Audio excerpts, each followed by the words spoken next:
주의 성령이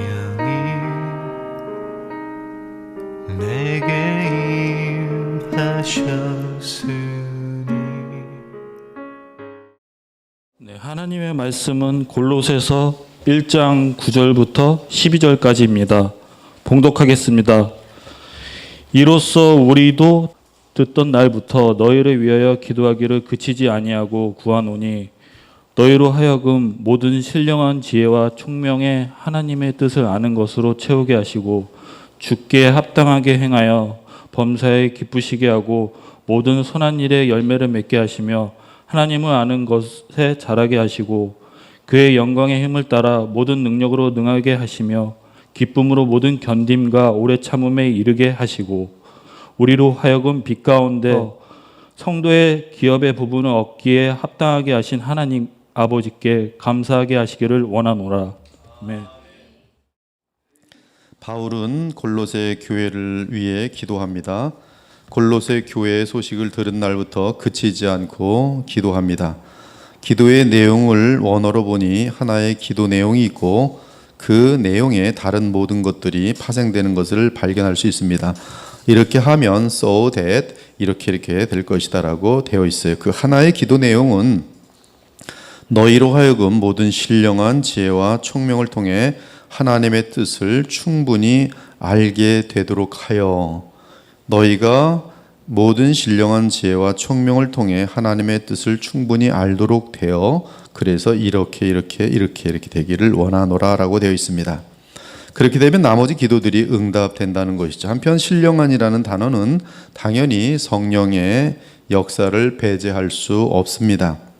즉 우리의 영을 향한 성령의 강력한 역사를 의미합니다. 그러므로 우리는 하나님과 그리스도께 간구하여 성령의 충만함을 구하면서 무엇보다 성령에 의해 부어지는 하늘의 지혜와 총명 그리고 통찰력을 서로를 위해 그리고 공동체를 위해 구해야 한다는 것이, 그러면 하나님의 뜻을 알 수 있습니다. 이것은 개인적으로도 정확한 원칙이고 또 우리가 교회를 위해서 서로 기도해 주어야 하는 것이, 바울은 골로새 교회의 성도들이 성령으로 말미암아 모든 하늘의 지혜와 총명과 통찰력을 충만하게 갖게 되기를 기도하고 있습니다. 이에 우리 역시 바울의 기도를 따라 늘 그리스도로부터 나오는 성령에 의해 하늘의 지혜와 총명을 충만하게 부어주소라고 계속 쉬지 않고 기도하셔야 할 것이에요. 이 기도는 여러분의 삶에 어마어마한 복을 내려주실 것입니다. 그렇게 되면 10절부터 12절의 기도가 이루어질 것이에요. 그러나 첫 번째 기도가 응답되지 않으면 여러분에게는 그 기도를 하지 않는 한 10절 이하의 내용이 응답될 수가 없다는 말씀입니다. 반드시 먼저 성령으로 인한 총명과 지혜와 통찰력이 있어야 할 것이, 그래야 우리는 주께 합당하게 행하여 범사의 주를 기쁘시게 하고, 하나님의 뜻을 알지 못하는 사람은 자기 멋대로 이렇게 하면 하나님이 기뻐하시겠지 하면서 하지만 그것은 오히려 교회를 분란시키고 어렵게 만드는 것입니다. 하나님의 뜻을 알아야지만이 주께 합당하게 행할 수 있고 범사의 주를 기쁘시게 하고 모든 선한 일에 열매를 맺으며 하나님을 아는 것에 자라나고 그의 영광의 힘을 따라 모든 능력으로 능하여지며 기쁨으로 모든 견딤과 오래 참음에 이르게 되고 우리로 하여금 빛 가운데서 성도의 기업의 부분을 얻기에 합당하게 하신 아버지께 감사하게 되는 것이에요. 이 모든 것 가운데 단 한 가지가 우리에게 요구되고 있다 이 말씀입니다. 그 한 가지는 성령으로 인한 모든 하늘의 지혜와 총명 및 통찰력, 분별력을 주셔서 하나님의 뜻을 알게 하여 주소서라고 기도해야 할 것이에요. 저도 이 기도를 계속 드리고 있습니다. 모든 상황들 가운데 주여 지혜와 총명을 주셔서 지금 주님이 무엇을 원하시는지 알도록 하여 주소서. 이는 주님이 가르친 대로 하나님의 뜻이 이루어지게 해달라는 기도와 잘 어울립니다. 나라가 임하시오며 하나님의 뜻이 하늘에서 이루어진 것 같이 땅에서도 이루어지이다. 사랑하는 여러분, 성도의 삶이란 나의 모든 삶 가운데 하나님의 뜻을 알아 그 뜻대로 순종하는 것을 말합니다. 그것이 성도의 삶의 전부입니다. 이 성령의 인도하심을 받아 산다는 말도 하나님의 뜻이 내 삶에 이루어지도록 한다는 말씀과 같은 말입니다. 아무튼 분명한 것은 골로새 1장 9절에서 12절의 기도의 핵심과 목표는 결국 하나님의 뜻으로 귀결됩니다. 하나님의 뜻. 하나님의 뜻을 알기 위해 우리에게는 성령의 충만함으로 인한 하나님의 뜻을 알기 위해서는 성령으로 충만해야만, 그리고 성령의 충만함으로 인한 하늘의 모든 지혜와 총명이 필요하고, 이제 하나님의 뜻을 안 후에는 그 뜻대로 행함이 10절에서 12절인 것입니다. 이 시대의 일반 신자들은 평소에는 하나님의 뜻에 대해 관심이 없습니다. 그러다가 인생의 진로를 결정해야 하는 때, 결혼할 때, 또는 이사를 가야 하는지 말아야 하는지 등을 따질 때, 너무나 슬픈 사건을 당했는데 주의 뜻이 무엇인지 이해할 수 없을 때, 감당할 수 없는 고난을 당했을 때, 그러한 때 하나님의 뜻을 묻고 찾습니다. 물론 많은 기도를 드립니다. 그러나 성경에서 말한 하나님의 뜻은 특별한 데뿐만 아니라 우리의 작은 사건들 속에서, 그리고 계속적으로 우리의 평소의 모든 삶을 위한 것이, 따라서 늘 주의 뜻을 알기 위해 찾고 구하고 문을 두드려야 합니다. 그래서 바울은 로마서 12장에서 하나님의 뜻은 우리의 삶 전체에서 찾아야 한다는 사실을 간곡하게 당부하고 있어요. 그러므로 형제들아, 내가 하나님의 모든 자비하심으로 너희를 권하노니 너희 몸을 하나님이 기뻐하시는 거룩한 산 제물로 드리라. 이는 너희의 드릴 영적 예배니라. 너희는 이 세대를 본받지 말고 오직 마음을 새롭게 함으로 변화를 받아 하나님의 선하시고 기뻐하시고 온전하신 뜻이 무엇인지 분별하도록 하라. 여기서 보면 하나님의 뜻을 아는 첫째 조건은 자신을 거룩한 산 제사로 드리는 것입니다. 다시 말하면 복음의 그 많은 은혜와 능력이 우리 삶에 나타나는 비결은 우리 몸을 하나님이 기뻐하시는 거룩한 산 제사로 드리는 것이, 과거에는 더러움의 도구였으나 이제는 거룩한 하나님의 도구로 쓰여지길 바라며 우리 몸을 주께 바치는 것입니다. 이는 나의 인생을 하나님께서 주관하시길 바라는 간절한 소원을 가지고 믿음으로 그리스도를 통해 내 자신을 하나님께 예배와 제사로 드리는 것을 말합니다. 이렇게 자신이 하나님께 바쳐질 때 하나님은 성령의 역사를 통해 우리의 생각과 마음을 변화시키십니다. 우리의 마음과 생각이 변화되면 우리의 삶은 자동으로 변화되는 것이, 하나님의 뜻을 알기 위해 갖추어야 할 둘째 조건은 오직 마음을 새롭게 하는 것입니다. 여기서 마음을 새롭게 한다는 것은 테이 아타카이 노세이 토우 누스라고 해서 성령에 의한, 말씀에 의한 성령의 역사로 인하여 나의 지각, 즉 생각이 계속 변하는 것을 의미합니다. 디도서 3장 5절은 같은 헬라어를 사용하고 있는데 성령의 새롭게 하심으로 하셨나니라고 하였어요. 이렇게 성경적인 사고방식을 철저하게 갖게 될 때에 그 성도는 매 현실 가운데 하나님의 뜻을 발견할 수 있게 될 것입니다. 그래서 성경적인 사고방식을 갖는 것은 대단히 중요한 것이, 사랑하는 여러분, 여러분이 하나님의 뜻을 행할 때에야 하나님은 여러분의 삶을 책임지십니다. 주의 뜻대로 행하지 않고 범죄하는 자들을 하나님께서 왜 책임지십니까? 우리 인간들도 믿고 순종하는 직원이나 부하를 위해 생명 걸고 책임지려고 하지, 늘 불순종하고 제멋대로 하는 직원에 대해 왜 책임을 지려 하겠습니까? 우리를 해치려는 마귀와 죄의 세력으로부터 하나님께서 우리를 지키시는 때는 우리가 주의 뜻을 행하는 때입니다. 이 말을 반대로 하면 하나님의 뜻에 관심도 없고 자기 멋대로 사는 삶에 대해서는 결코 주께서 복을 베푸시거나 보호하거나 책임지는 일이 없습니다. 성경의 진리는 우리 인간들이 지켜야 할 하나님의 뜻을 알려줍니다. 은혜의 모든 방편은 사실 하나님의 뜻을 알도록 하기 위해 우리에게 주어진 선물입니다. 성도의 소망 역시 궁극적으로는 하나님의 뜻이 하늘에서 이루어진 것 같이 이 땅에서도 이루어지기를 바라는 것입니다. 우리가 죽음을 지나 천국에 들어가거나 나중에 영광의 부활체를 입고 이 땅에 서게 되면 우리는 영원토록 완전하게 하나님의 뜻을 행하며 살게 될 것입니다. 조금도 차질 없이 정확하게 명확하게 늘 항상 마음으로부터 하나님의 뜻을 알고 행하며 살게 될 것이, 기도를 통해 하나님의 뜻을 바꾸려고 하지 않기를 바랍니다. 우리의 죄악된 속성을 양해해 달라고 기도하지 않기 바랍니다. 많은 사람들이 죄를 지으면서 주님 요 죄만은 용서해 달라고 하면서 죄를 짓는데, 그런 기도는 가증한 기도예요. 욕심을 이루어 달라고 기도하지 않기 바랍니다. 우리 하나님은 알라딘의 램프가 아니에요. 지니가 아닙니다. 그 대신 나를 향한 하나님의 뜻이 무엇인지 알기 위해 모든 신령한 지혜와 총명을 구하기 바랍니다. 그래서 주의 뜻을 안 후에 그 뜻을 이루어 드리기 위해 내 모든 것을 바치기 바랍니다. 하나님의 그 뜻이 내게는 순교를 당하는 것이라 할지라도 감당하기 바랍니다.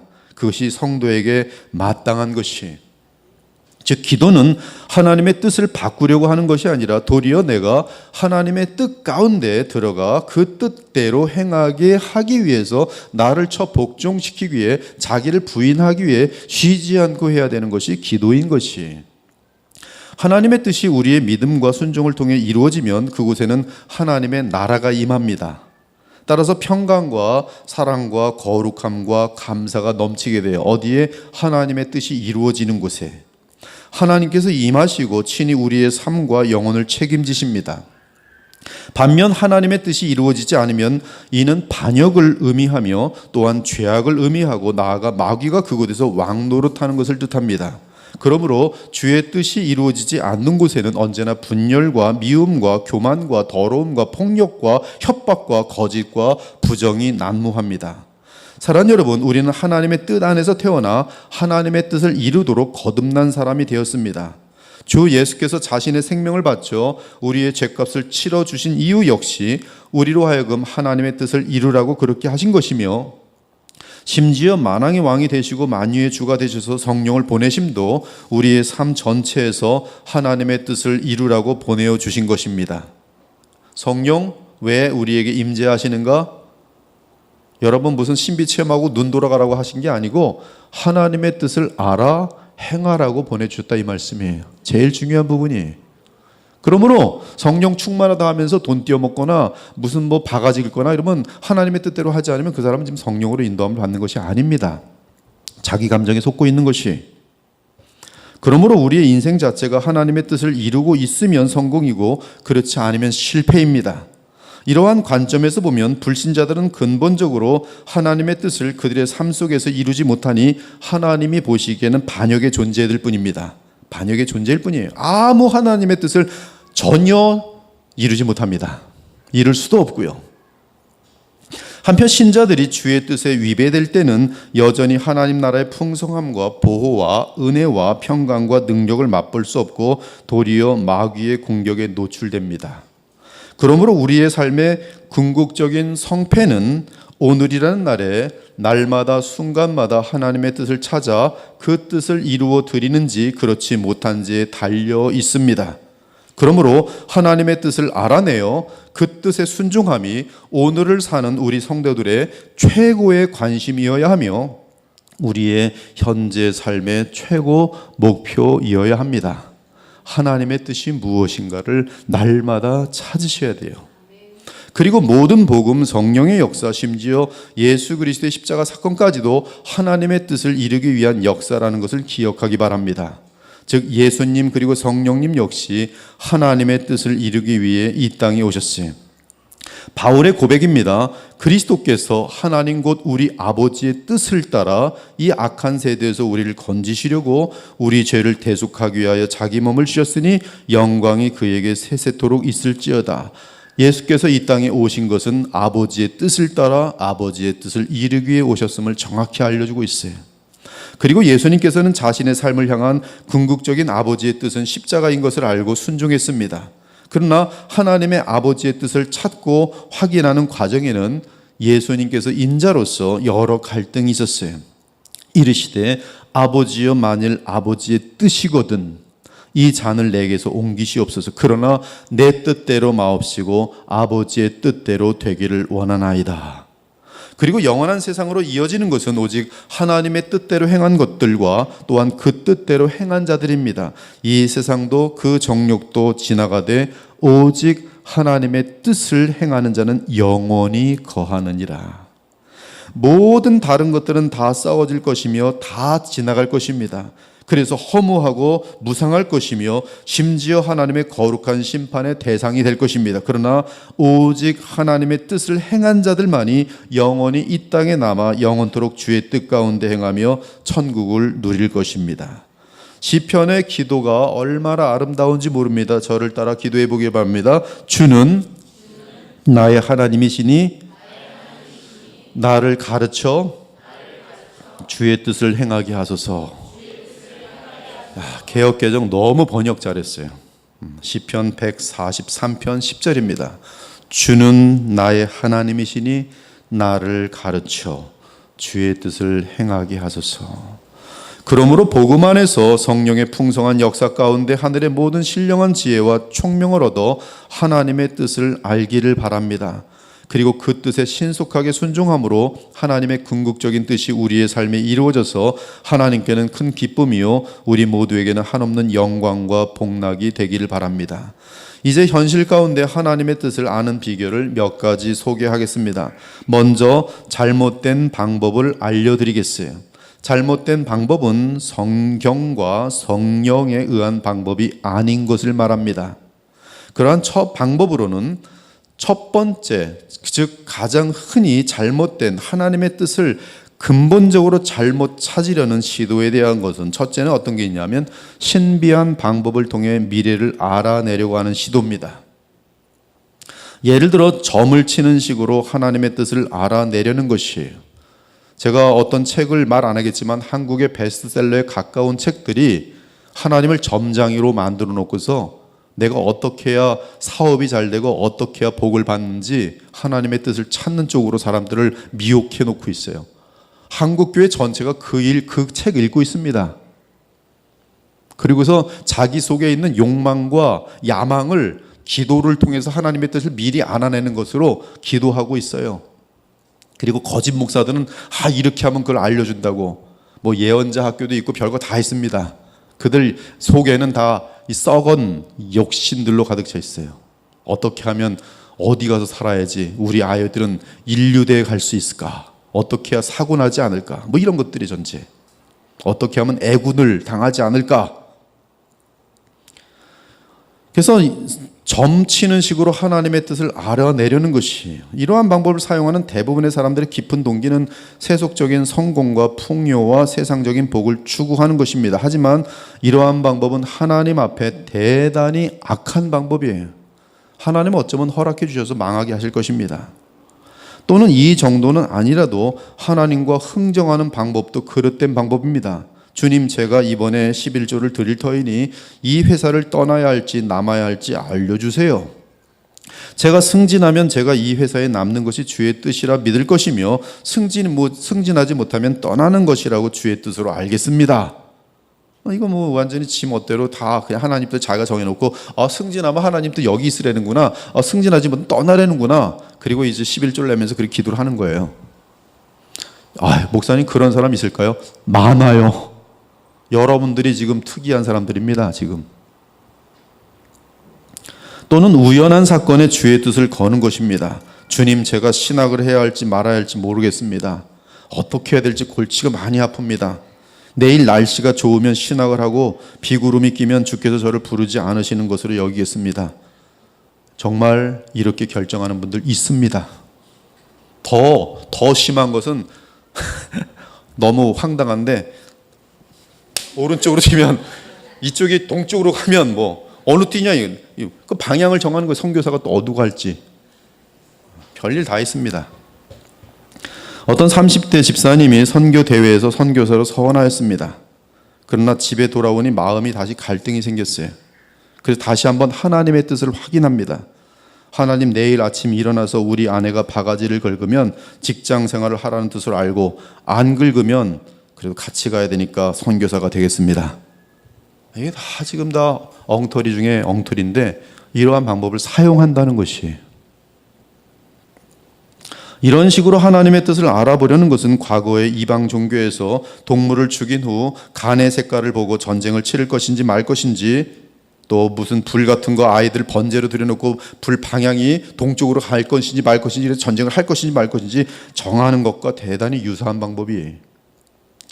이런 식의 방법은 하나님이 원치 않는 방법이요, 일반적으로 자기 욕심에 속는 방법이며 마음속에 있는 우상에게 속는 방법입니다. 즉 자기 욕심을 따라 결정하면서 아버지 하나님의 뜻이라고 합리화하며 착각하는 간교한 방법인 것이에요. 다시 한번 말씀드립니다. 지금 여러분들은 정상적으로 설교를 들으며 참 나쁜, 참 이상한, 아주 야비하고 지저분한 방법들이 있구나라고 생각하는데, 이 방법들이 베스트셀러가 돼서 팔리고 있습니다. 한국교회에. 너무나 많은 사람들이 이런 책을 읽고 좋아하고 있어요. 그리고 그 방법을 사용합니다. 그러면 하나님의 뜻을 아는 바른 방법은 무엇입니까? 쫓아하시기 바랍니다. 믿음의 방법. 너무 간단해요. 하나님의 뜻은 오직 믿음의 방법을 알 수 있어요. 믿음의 방법은 순종의 방법입니다. 이미 언급한 것처럼 성령에 의해 지혜와 총명이 넘치게 됨으로 주의 뜻을 뚜렷하게 아는 방법을 말합니다. 여기서 믿음의 방법이란 미래를 모른다는 뜻입니다. 그리고 순종의 길은 한 번에 한 걸음씩만 인도함을 받는 길입니다. 밤에 차를 운전하면 우리는 헤드라이트가 비치는 영역까지만 볼 수 있습니다. 그러나 우리는 그 빛을 의지하여 계속 달려서 목적지까지 이룰 수 있습니다. 즉 하나님의 뜻대로 분별하며 사는 인생이란 자신의 인생이 어떻게 될 줄 미리 알아내는 것이 아니라 하루하루 하나님과 그분의 말씀에 의지하여 살아가는 삶을 말합니다. 믿음의 삶이에요. 그 와중에 주께서 그 사람의 성품을 완성해 가시며 그를 통해 하나님의 나라와 복음의 일들을 이루어 가십니다. 이처럼 하나님의 뜻은 우리가 자신의 미래를 알고 나아가는 것이 아니라 오직 오늘이라는 날에 주님과 동행하며 주님이 시키는 대로 하는 것, 그것이 하나님의 뜻입니다. 다시 말하면 하나님의 뜻을 발견하려고 노력하고 성경으로 주의 뜻을 찾는 과정 자체가 우리의 믿음을 자라나게 하는 것이요, 이 믿음의 성장이 사실은 하나님께서 가장 의도하시는 하나님의 뜻이란 말씀이에요. 이에 히브리서 11장 8절은 믿음으로 아브라함은 부르심을 받았을 때 순종하여 장래 기업으로 받을 땅에 나갈새 갈 바를 알지 못하고 나갔으며 라고 말해요. 믿음의 삶이에요. 한 걸음만 아는 거예요. 아브라함이 갈대아 우르를 떠나 하란으로 가고 그리고 그 이후에 가나안 땅으로 가게 되는데 그때 그는 갈 바를 알지 못하였다고 말합니다. 아브라함은 하나님만을 의지했습니다. 그는 자신의 미래를 몰랐습니다. 그러나 오직 그날 하루하루 하나님의 약속을 의지하고 나아갔습니다. 그것이 바로 믿음의 방법이요 믿음의 길입니다. 그러나 결국 그가 인생을 돌아볼 때 그에게 하나님의 뜻이 이루어진 것을 볼 수 있었습니다. 요셉의 경우를 보아도 요셉 자신은 하나님께서 자신의 인생을 어떻게 인도해 나가실지 전혀 알지 못했습니다. 그는 단지 하나님의 약속만을 기억하며 믿음을 지켰습니다. 어렸을 적에 형들에게 팔려 애굽 보디발의 노예가 되었습니다. 그리고 보디발의 아내의 유혹을 거절한 것 때문에 억울한 누명을 쓰고 감옥에 갇히게 됩니다. 이때 요셉은 나는 몇 년 후에 이 감옥에서 이러저러한 방법으로 나오게 될 것이다라고 예언하지 못하였습니다. 나가게 될 것이라고 확신도 못했습니다. 그는 미래를 알 수 없었습니다. 그는 단지 하나님은 살아계시며 자신의 인생을 인도하고 계신다고 믿었습니다. 즉 요셉은 자신을 향한 하나님의 구체적인 계획을 몰랐지만 오히려 자신의 미래가 어떻게 될 줄 모르기에 더욱 하루하루 하나님과 깊은 교제를 갖고 살아갔었어요. 그리고 그는 먼 훗날 자신의 삶이 하나님의 뜻을 이루게 된 것을 발견하게 되는데, 그것은 총리가 된 사실이 아니라 자신을 통하여 이스라엘과 애굽과 온 세상이 흉년으로부터 구원을 얻은 것입니다. 모세의 예도 마찬가지입니다. 그는 살인범이 되어 애굽에서 쫓겨나서 광야로 피신합니다. 그래서 양떼를 치며 40년 광야 생활합니다. 하나님이 이러한 모세에게 단 한 번도 나타나지 않으셨습니다. 아마도 모세는 80세가 된 때에 자신의 쓸모없고 의미 없는 인생을 돌아보며 한숨을 쉬었을지도 모릅니다. 그는 광야 40년 생활을 마치면 하나님이 자신을 부르실 것이라고 미리 알고 있지 않았습니다. 그는 단지 하나님을 기다리며 주를 향한 충성과 믿음을 저버리지 않았습니다. 어느 날 모세가 가장 예상치 않던 어느 날 어쩌다 호렙산 떨기나무에 불이 타오르는 것을 보게 됩니다. 그 광경이 하도 이상해서 그리로 가까이 가다가 하나님을 만나게 됩니다. 이와 같이 하나님의 뜻이란 우리의 미래를 알게 해주는 것이 아니라 오히려 하루하루 더욱 주님을 신뢰하게 하고 더욱 기도하게 하면서 주님과의 동행 속에서 미래를 향해 살아가는 것임을 알 수 있습니다.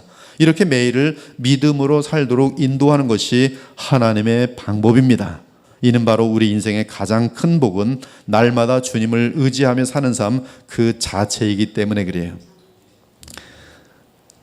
저번에 우리 오셨던 그분이 이제 과거 한때 그분은 이제 그 신앙에 그 굉장히 많은 경험을 했어요.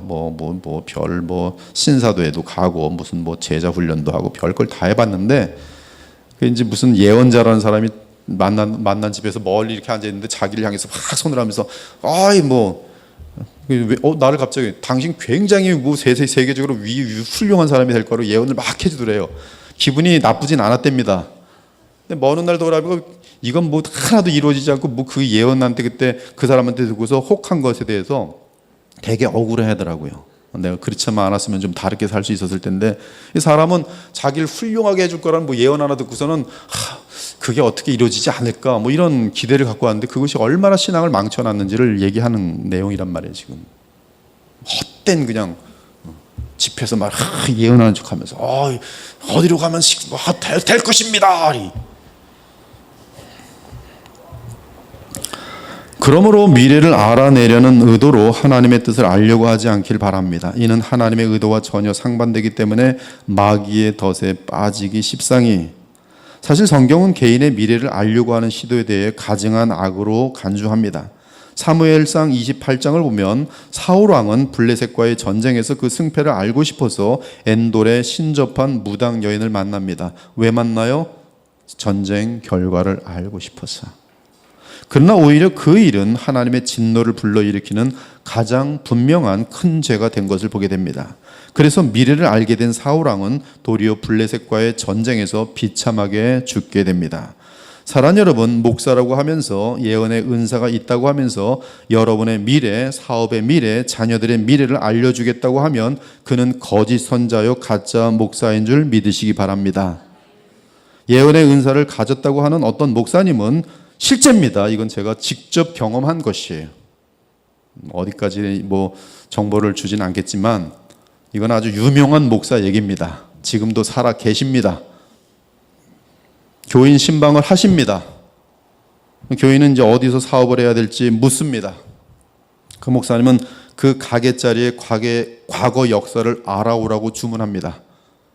그러면 그거 막 알아내요. 그 몇 년 전에 누가 있었습니까? 무슨 가게 했습니까? 그 전에 또 무슨 가게 했었죠? 또 그거 전에 무슨 가게 했었죠? 이런 목사님들은 보통 반말로 해요. 그리고 이제 알아갔더니 딱 보고 합니다. 그 가게 자리를 보니 10년 전에 술집이 있었구먼. 사람이 그곳에 살다가 죽은 기록도 있고 이런 곳은 사탄이 너무 세게 역사하니 크리스찬들이 그곳에서 가게를 하면 절대 성공할 리가 없지. 여기서 했다가 목사님 아니어서 큰일 날 뻔했네. 술집 했었던 자리, 또 무슨 죽은 사람이 있었던 자리, 거길 피하라는 거죠. 크리스찬들은 그런 데 하면 망한다는 거죠. 어디로 가야 됩니까? 아무도 죽지 않았던 곳, 무슨 큰 재난이 없었던 곳, 깨끗한 곳을 찾아가야지. 무슨 풍수지리설도 아니고 그럼 어디서 가게를 열어야 하나요? 기도를 해보니 주께서 말씀하시기를 저쪽에 가면 교회가 많이 있는 동네가 있다는데 그곳에는 귀신이 역사하지 않는다고 하시네. 교회 저쪽이 많은데 기도해보니까 저쪽 가서 하래. 여러분 그 성도들이 그냥 수천 명 있는 목사가 탁 반말로 탁탁 할 때 거기 안 넘어갈 성도가 몇이나 있겠어요? 사업하려던 사람이 그냥 무릎을 꿇고 감사합니다. 복걸복이죠. 잘 되거나 못 되거나. 못 되면 기도 안 했지? 죄 졌지? 이러는 거예요. 이러면 죄 안 진 사람이 어디 있어요? 그렇지. 기도도 부족했지. 잘 됐어요. 봤지? 항상 둘 중에 하나예요. 목사님 손에 하나도 안 보지. 안 돼도 너가 잘못한 거고, 잘 되면 내가 예언해 준 거고. 분명히 그곳에서 가게 하면 돈 많이 벌 거야. 그곳에는 귀신이 역사하지 않거든. 이렇게 미래를 알려주는 목사는 가짜 돌팔이 목사입니다. 슬픈 것은 그런 교회는 수천 수만 명이 모이고 있습니다. 그게 슬퍼요. 자, 그럼 어떤 중대한 결정을 내릴 때 어떻게 하라는 말씀입니까? 아무튼 현 시점에서 나를 향하신 주의 뜻을 찾아야 하는데 어떻게 하라는 말씀입니까? 먼저 거룩함을 생각하기 바랍니다. 거룩은 하나님의 뜻이, 너희는 이 세대를 본받지 말고라고 말씀합니다. 이는 하나님의 뜻은 거룩으로서 분리와 제거의 원리를 알려줍니다. 우리 길 중에는 분명히 하나님이 원치 않은 길들이 이미 있습니다. 우리의 마음과 몸을 더럽히고 믿음을 멀어지게 하는 길은 하나님의 뜻이 절대 아닙니다. 둘째는 사랑을 위한 결정은 하나님의 뜻이. 예를 들어 목회자의 길을 가는 것에 대해 아까 고민했던 사람들, 일로 갈까요 절로 갈까요? 그게 아니라 어떤 사람이 유명한 목사가 누리는 인기 및 그들이 받는 대접과 영광을 보고 목회의 길을 원한다면 그는 벌써 이미 하나님의 뜻을 따르고 있는 것이 아니, 완전 실패입니다. 그러나 이 세상의 보상보다는 영혼들의 고통을 보며 그들을 사랑하는 마음으로 말씀을 전하고 싶어서 그 길을 간다면 이것은 하나님의 뜻이에요. 오히려 잘 될 건지 못 될 건지 이런 게임이 아니라 나의 마음 중심의 동기가 하나님의 뜻인지 아닌지가 볼 수 있어야 되는 것이에요. 내 마음이 정말 하나님 받으시기에 정결한가, 아니면 야심이 있는가. 목회자들이 그 시나리오가 있어요. 목회 1차 성공 딱 3년 내에 끝내서 딱 하면 그 다음에 중형교회로 또 2차 성공, 4번의 성공만 하면 대형교회 가서 앉아 있습니다. 또 대형교회에서 원하는 사람은 목회 어떻게 했어? 뭐 20명짜리 있었던 교회인데 50명 부흥시키고, 그 다음에 어떻게 했어? 중형교회 가서 한 200명짜리 있었는데 한 5,000명 만들었대. 당장 불러와, 당장 불러와.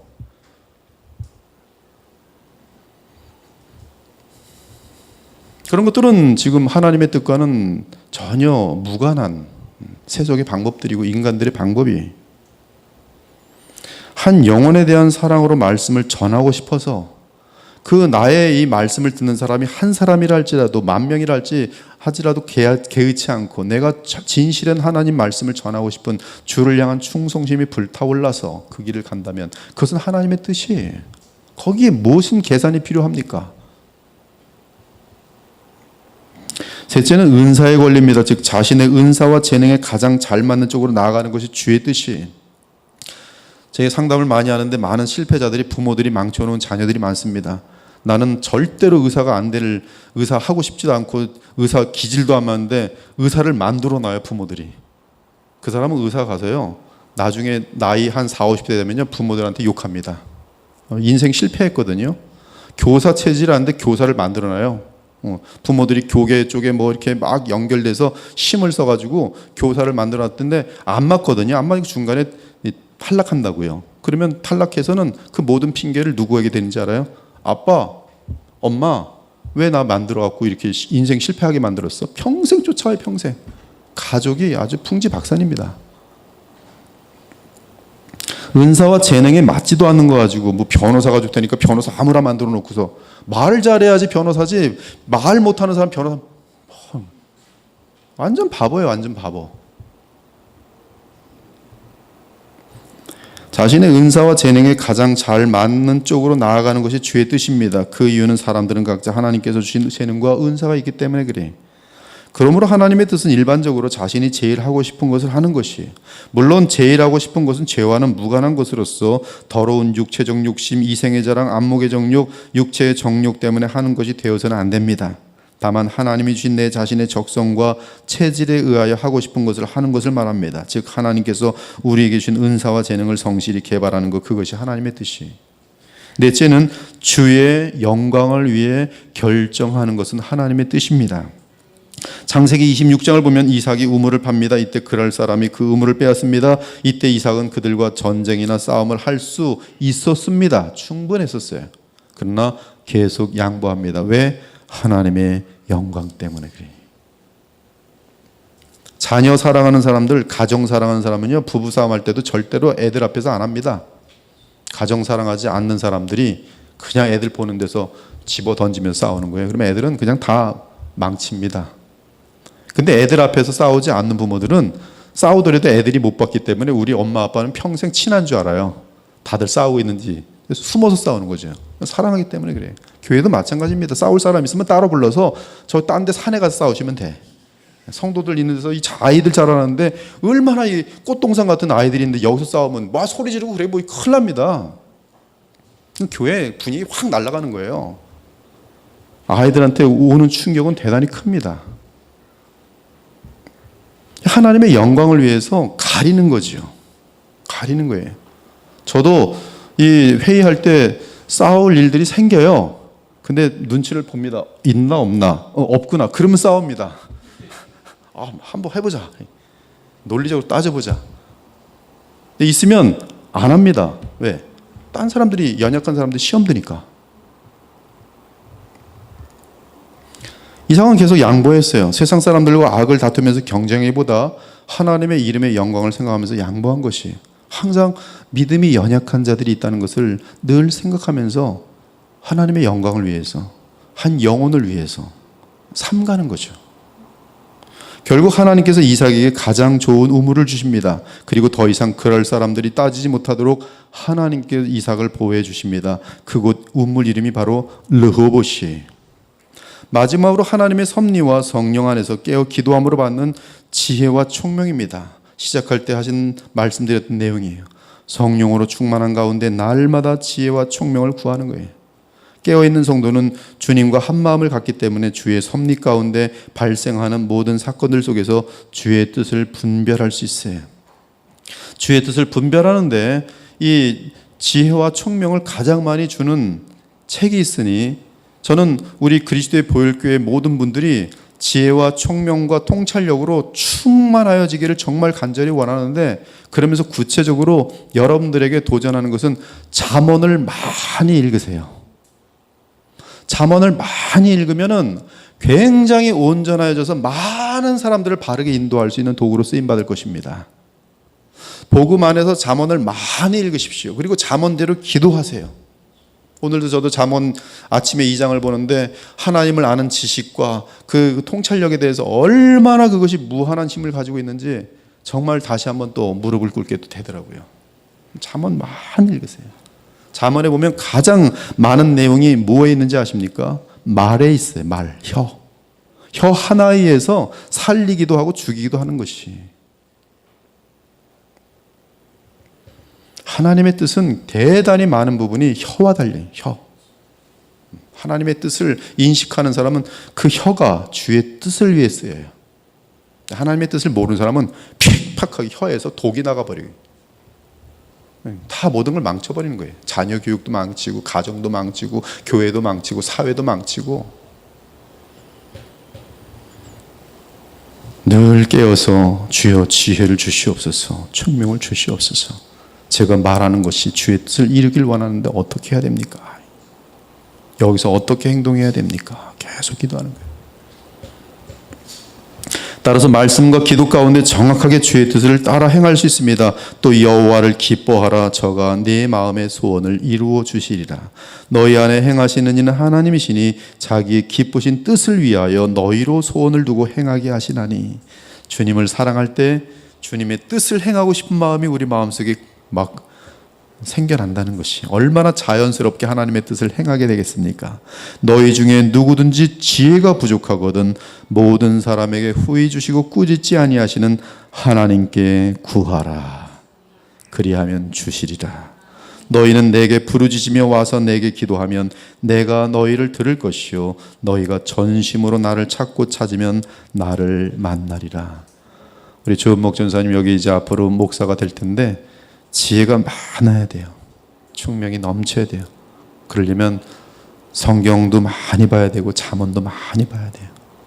근데 목회자들만 그러지 말고 우리 교회는 지금 특별한 교회잖아요. 우리 지금 그리스도 중심의 세미나도 했잖아요. 목회자 수준이잖아요.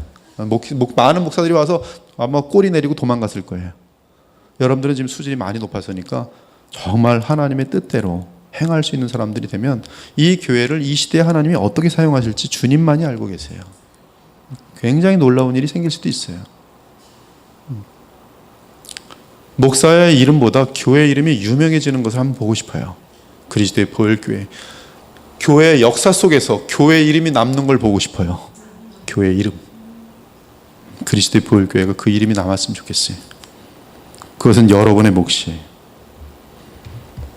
가장 분명한 것은 하나님은 주의 뜻을 우리에게 보여주기를 싫어할까요? 기뻐하실까요? 기뻐하세요. 그러므로 주의 뜻을 알기 위해 말씀을 연구하고 주님과 한마음이 되기 위해 늘 기도하며 성령을 구하면 하나님은 반드시 자신의 뜻을 우리에게 알려주십니다. 구하라 그리하면 너에게 주실 것이요 찾으라 그리하면 찾아낼 것이요 문을 두드리라 그리하면 너에게 열릴 것이니 구하는 이마다 받을 것이요 찾는 이는 찾아낼 것이요 두드린 이에게는 열릴 것이라. 아모스에 보니 하나님께서는 예언자에게 자기의 비밀을 말하지 않고는 행하는 일이 없다고 돼 있어요. 그게 뭐예요? 기도하며 주를 바라는 자들에게는 하나님은 반드시 알려주고 행하신다는 뜻이. 얼마나 아름다운 얘기. 주께서 나 이렇게 할 거다. 이게 바로 복음이에요. 소드. 소드예요. 그게 바로 소드예요. 어전이란 뜻이 어전. 그 사람들만 비밀을 안다는 뜻이. 하나님의 깊은 비밀을 아는 자들이 소드예요. 그것은 바로 복음입니다. 성령 안에서 하나님의 뜻을 아는 것이. 기도와 말씀 가운데 성령의 인도함을 받는 사람은 언제나 어떤 상황에서나 하나님의 뜻을 따라 행할 수 있습니다. 성경은 이를 성령을 따라 행한다라고 표현해요. 성령을 따라 행하는 것은 이렇게 흐느적 하면서 성령을 따라 행하는 것이 아니라 성경을 읽고서 기도하고 깨어있는 가운데 계속 주님과 함께 대화하는 가운데 하고 정확히 하는 것이. 그것은 용서의 길이고 사랑의 길이고 거룩의 길이고 청결함의 길이고 하나님의 나라를 세우는 길들입니다. 앞으로 인생의 허다한 결정 속에서 더 이상 인간적이고 어리석은 결정이 아닌 여러분을 가장 잘 아시고 가장 사랑하시고 가장 위대한 영원한 복을 주시기를 원하시는 하나님의 뜻대로 결정하기를 바랍니다. 그래서 항상 주님의 뜻을 분별하면서 주의 뜻대로 살아감으로 여러분의 인생이 보람과 확신으로 가득한 채 영원토록 하나님께 기억되는 축복된 삶이 되시기를 우리 주 예수 그리스도의 이름으로 축원합니다. 아멘. 기도 올리겠습니다. 우리 각자 한 1분만 주님 오늘 말씀 감사합니다. 잊혀지지 않게 하시고 마음속에 새겨지게 하셔서 하루하루 주님과 철저하게 연합하여 동행하면서 에녹처럼 주의 뜻이 우리의 삶에 계속 이루어지게 하여 주시옵소서. 그러한 삶에 얼마나 복되고 얼마나 영광스러운지 정말 누릴 수 있도록 하여 달라고 이 시간에 기도하기를 원합니다. 우리 잠깐 자신들을 위해서 간절히 기도 올리겠습니다. 하나님 감사합니다. 오늘도 화요 예배로 불러주셔서 또 주님의 귀한 음성을 듣게 하시니 감사합니다. 오늘 말씀 또 저희들 활짝 마음을 열고 주의 말씀을 받았으니 지혜롭게 하여 주옵소서. 총명케 하여 주옵소서. 성령의 인도하심을 따라서 저희들 하나님의 뜻을 알아서 하나님의 뜻을 또 알았을 때는 신속히 순종함으로 말미암아 주의 역사를 늘 체험하며 살아갈 수 있는 복된 주의 백성들이 되게 하여 주시옵소서. 자기의 임의대로 행하지 않는 자들이 되게 하시고 하나님의 뜻을 꼭 묻고 주님보다 앞서는 자들이 되지 않게 하시고 또 주님의 말씀을 거스른 자들이 되지 않게 하시고 언제나 주님과 동행하면서 주의 음성을 듣고 또 주의 음성을 들은 후에는 곧바로 순종함으로 말미암아 언제나 성령의 인도하심을 따라 주의 뜻을 이루어 드리는 그러한 도구들이 되게 하셔서 하나님의 기쁨된 삶이 얼마나 주님께서 영화롭게 하시고 또 인생 가운데 영원한 가치를 위하여 사용하시는지 우리 모두가 보며 또 우리 모두가 그러한 쓰임받는 도구들이 될 수 있도록 인도하여 주옵소서. 자비하시고 전능하신 주 여호와 하나님, 우리 그리스도의 보혈교회를 주의 장중에 의탁드립니다.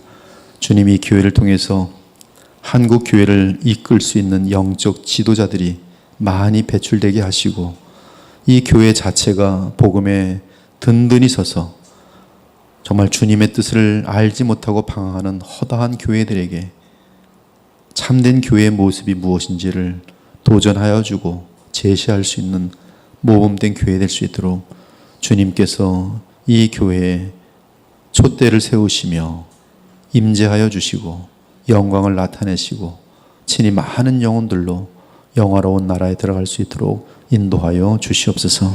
살아계신 우리 주 예수 그리스도의 이름으로 기도 올리옵나이다. 아멘.